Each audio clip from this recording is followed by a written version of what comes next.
বিদেশের শিক্ষা ব্যবস্থার সাথে আমাদের দেশের শিক্ষা ব্যবস্থার অনেক অমিল খুঁজে পাওয়া যায়। তার মধ্যে একটা প্রধান যেটা পার্থক্য হলো, এখানে একটি ক্লাসে মানে সেটা প্রাইমারি স্কুল হোক বা সেকেন্ডারি স্কুল হোক, একটা ক্লাসে কিন্তু শিক্ষক বা শিক্ষিকা একাধিক থাকতে পারেন।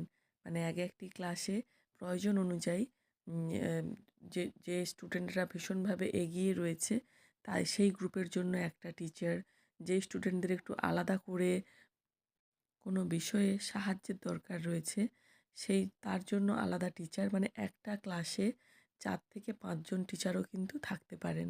প্রত্যেকটি গ্রুপ অনুযায়ী আলাদা আলাদা ভাগ করে সেই অনুযায়ী স্টুডেন্টদেরকে একটি করে টিচার দেওয়া হয়, যাতে তাদের প্রয়োজন অনুযায়ী টিচাররা তাদেরকে হেল্প করতে পারে।